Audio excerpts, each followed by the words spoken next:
Start करते हैं matter in our surroundings का शॉर्ट रिवीजन।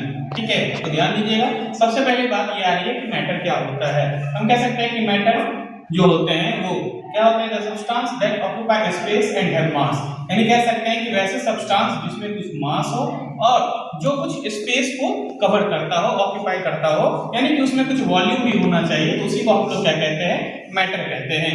जैसे एग्जांपल में air, book, water, pen, table, ये सभी जो होंगे वो मैटर होंगे।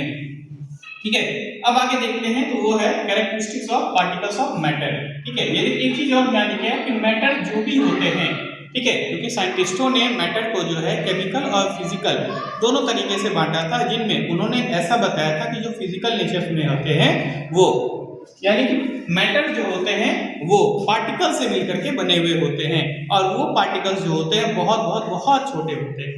यानी कह सकते हैं कि particles of matter are very very small.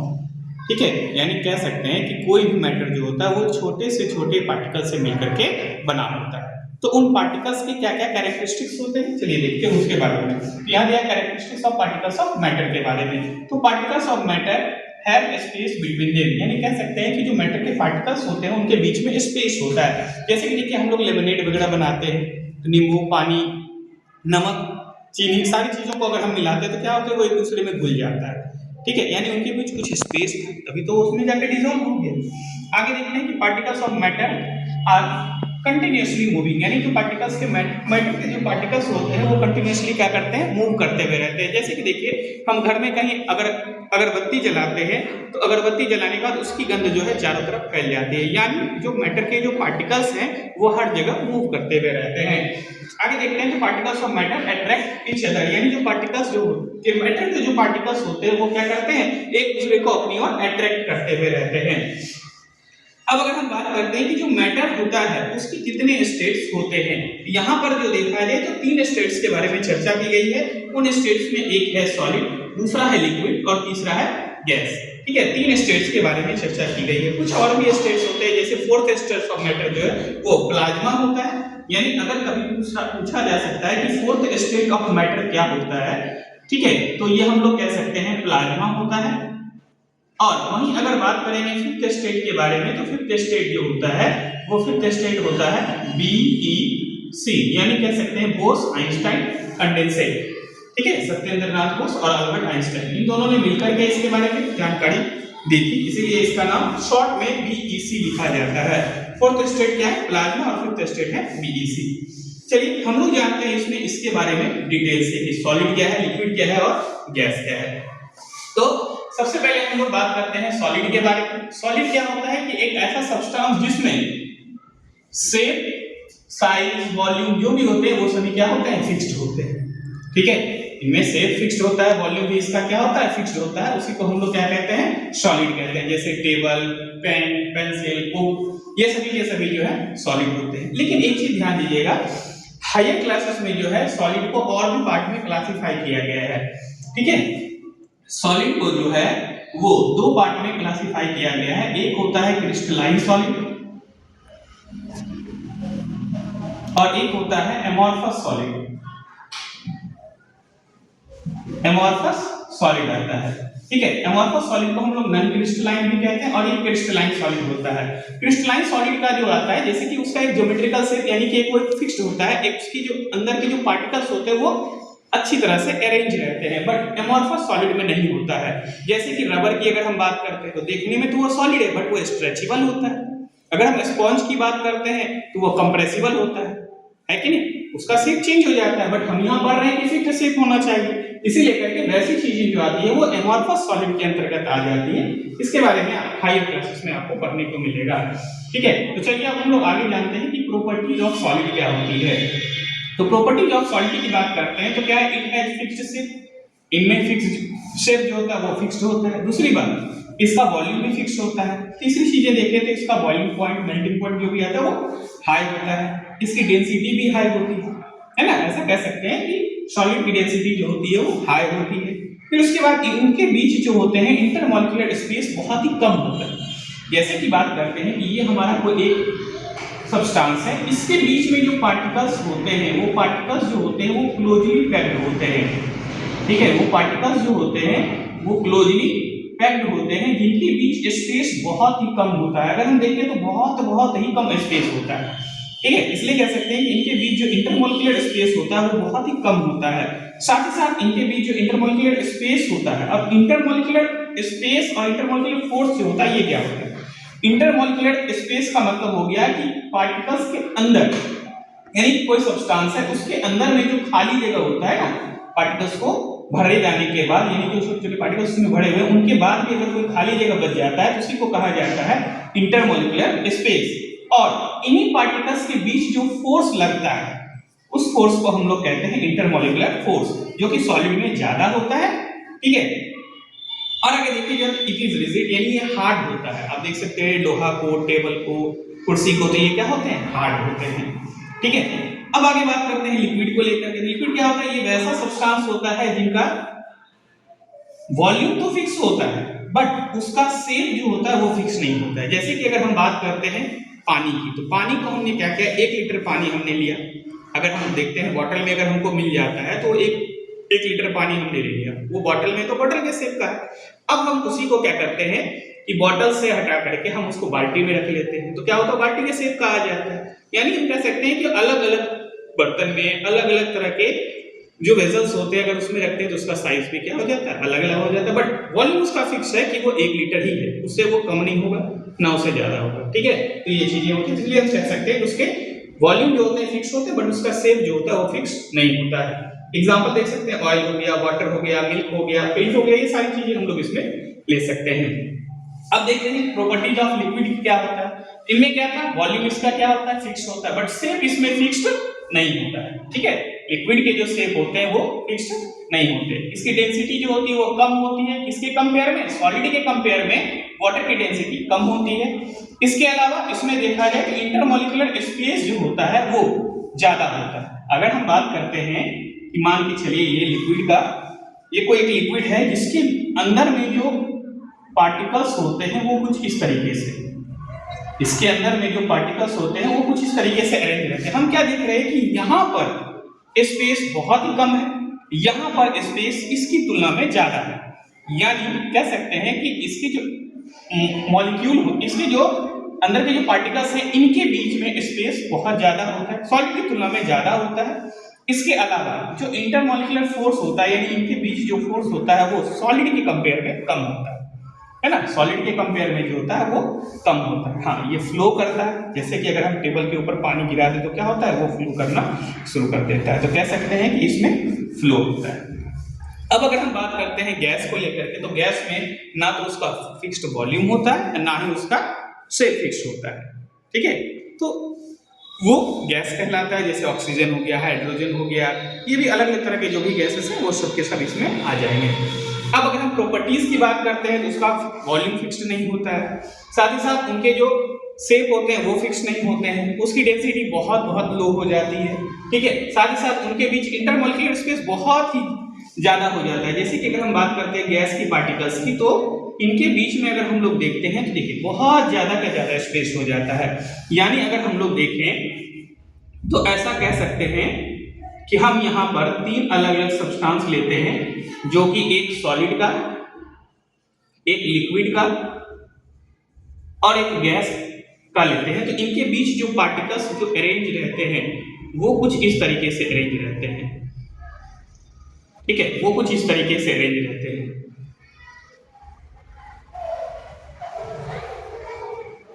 अब हम क्या देख रहे हैं कि यहाँ पर सॉलिड में क्या होता है कि इंटरमॉलिक्यूलर स्पेस भी बहुत ही कम है बट इंटरमॉलिक्यूलर फोर्स ज्यादा होता है। इसमें अगर हम देखते हैं तो स्पेस तो थोड़ा ज्यादा है बट फोर्स कम हो जाता है। इसमें देखते हैं तो स्पेस बहुत ज्यादा होता है, जिसके कारण इनके पार्टिकल्स के बीच जो इंटरमॉलिक्यूलर फोर्स होता है बहुत ही कम होते हैं, ठीक है। साथ ही साथ ये भी फ्लो करता है, देखते हैं हवा बहती रहती है, ऐसा कह सकते हैं कि इनके बीच भी फ्लो होता है, ठीक है, जो कि गैस के प्रॉपर्टीज के अंतर्गत आ जाता है। अब हम लोग आगे देखते हैं, देखिए अब आगे देखिए ये बताया जा रहा है कि जो मैटर है वो अपने स्टेट को किस तरीके से चेंज करते हैं। अगर हम लोग देखते हैं तो मैटर जो है वो अपने स्टेट को चेंज करते हैं 2 तरीके से, या तो प्रेशर दे देंगे या फिर टेम्परेचर दे देते हैं, ठीक है। तो ऐसा कह सकते हैं कि टेम्परेचर और प्रेशर देने के बाद जो होता है उसमें चेंजिंग आता है, जिसके कारण वो अपना स्टेट को चेंज कर सकते हैं। जैसे कि सॉलिड CO2 का हम एक एग्जांपल दे सकते हैं, ड्राई आइस जो होता है वो भी एक अच्छा एग्जांपल है। इसके अलावा हम यहाँ देख सकते हैं कि जब सॉलिड को लिक्विड में अगर हम चेंज करते हैं तो क्या करते हैं, हीट देते हैं। हीट देने से क्या होता है, सॉलिड जो है वो मेल्ट करते हुए लिक्विड में चेंज हो जाता है। कि ये प्रोसेस जो होता है मेल्टिंग होता है।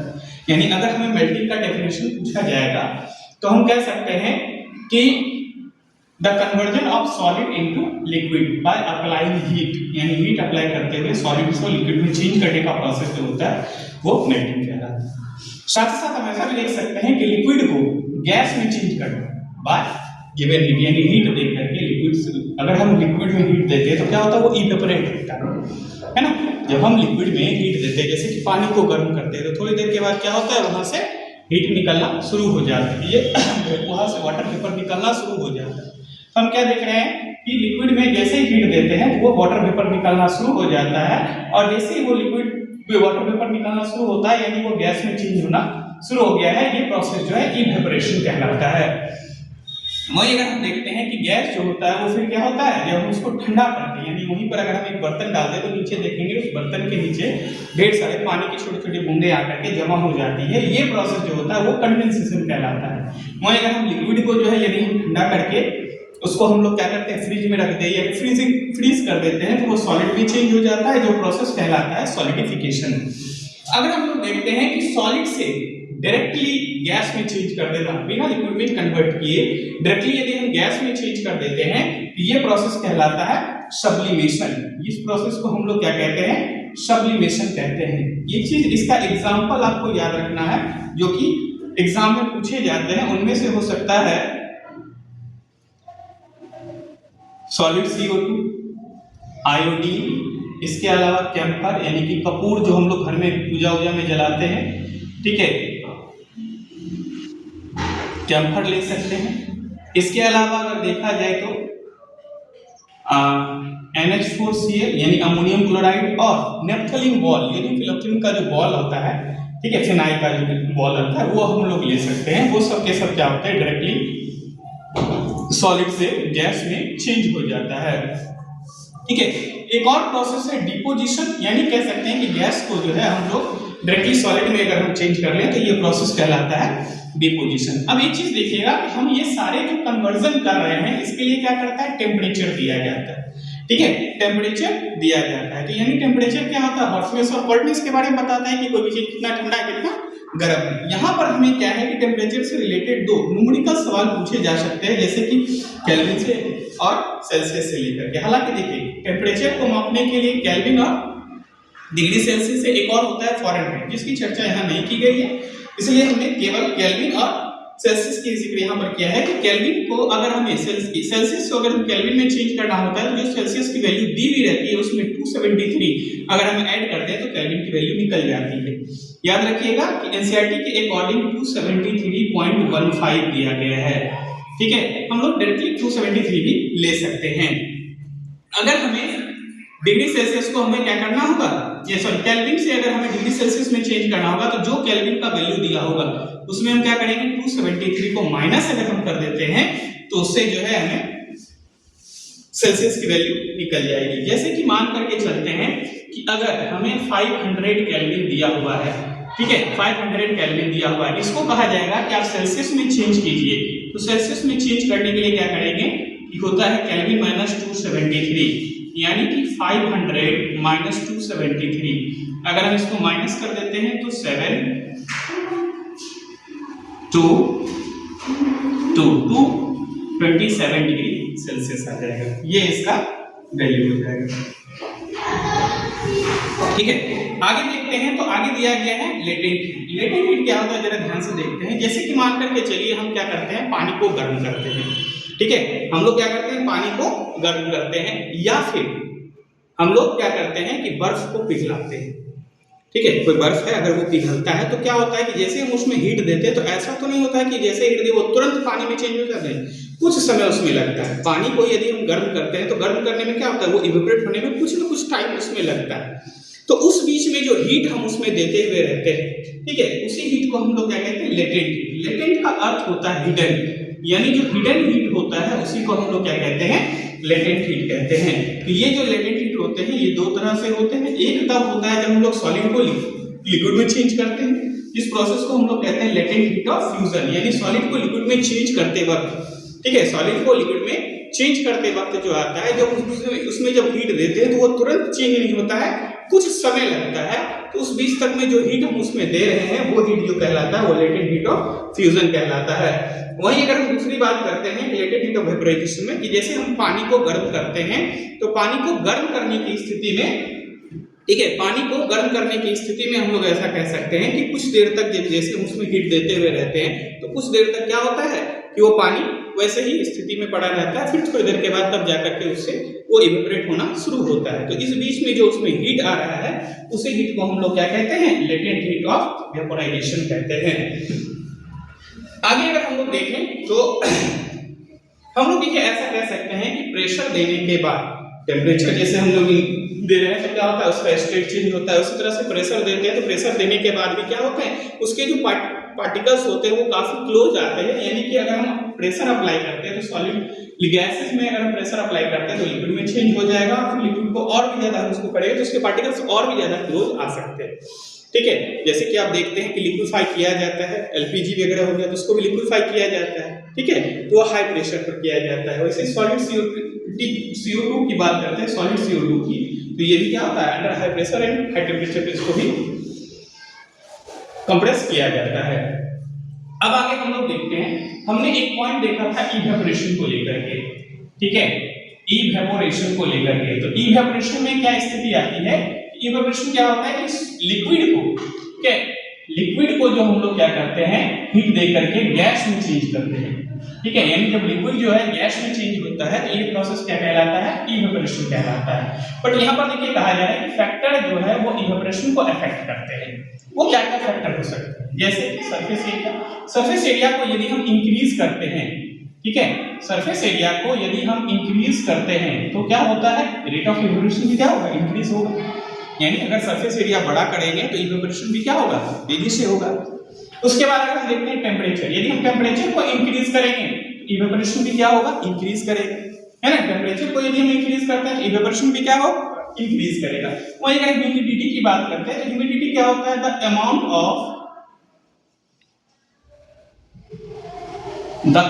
Of water vapour present in the air, ठीक है, यानी कह सकते हैं कि amount of water vapour present in the air, इसको हम लोग क्या कहते हैं, ह्यूमिडिटी। और जब ह्यूमिडिटी जब मान लीजिए डिक्रीज करता है तो रेट ऑफ इवेपोरेशन इंक्रीज करता है, यानी कह सकते हैं ह्यूमिडिटी डिक्रीज करना, ठीक है, ह्यूमिडिटी जब डिक्रीज करता है तो रेट ऑफ इवेपोरेशन क्या होता है, इंक्रीज करता है। वहीं विंड स्पीड की बात करते हैं तो विंड स्पीड जब इंक्रीज करता है तो रेट ऑफ इवेपोरेशन भी इंक्रीज करता है। यानी कह सकते हैं कि यदि सरफेस एरिया, टेम्परेचर और विंड स्पीड को अगर हम इंक्रीज करेंगे तो रेट ऑफ इवेपोरेशन भी इंक्रीज करेगा, और ह्यूमिडिटी को अगर हम डिक्रीज करेंगे तो रेट ऑफ इवेपोरेशन भी इंक्रीज करेगा। इसको अगर हम एक और तरीके से देख सकते हैं तो ऐसा कह सकते हैं कि सरफेस एरिया, टेम्परेचर और विंड स्पीड, ठीक है, मैथमेटिकल टर्म देखें तो डायरेक्टली प्रोपोर्शनल कह सकते हैं, ह्यूमिडिटी इनवर्सली प्रोपोर्शनल, क्योंकि ये इंक्रीज हो रहा है तो इवेपोरेशन डिक्रीज करेगा, अगर ह्यूमिडिटी डिक्रीज करेगा तो इवेपोरेशन इंक्रीज करेगा। ध्यान रखिएगा, ह्यूमिडिटी रेनी सीजन में ज्यादा होता है, इस वजह से देखते हैं ना उस मौसम में कपड़े भी देरी से सूखते हैं, ठीक है। अब कुछ इवेपोरेशन से रिलेटेड ही जो है कुछ सवाल हैं जो कि कई बार एग्जाम में पूछे जाते हैं, तो इन सवालों को आप लोग जरूर देख लीजिएगा। जैसे कि हम लोग समर सीजन में कॉटन क्लॉथ्स पहनते हैं, क्यों पहनते हैं। इसके अलावा हम लोग देख सकते हैं कि जो अर्थन पॉट होता है जिसको कि हम लोग मटका कहते हैं, उसमें रखा हुआ पानी ठंडा रहता है तो क्यों रहता है। इसके अलावा हम ये भी कह सकते हैं कि कप की अपेक्षा जो प्लेट होती है उसमें अगर मान लीजिए हम लोग रखते हैं चाय को तो वो जल्दी ठंडा हो जाता है, क्यों, वहां पर देख रहे हैं सरफेस एरिया उसका इंक्रीज कर रहा है जिसके कारण होता है। एक और चीज है कि इवेपोरेशन के कारण जो है कूलिंग भी होता है, तो ऐसे सवालों को भी जरूर देख लें, ठीक है, जो कि आपको एग्जाम में आ सकता है, ठीक है। तो ये था एक शॉर्ट टर्म रिवीजन, एक संक्षेप में, ठीक है।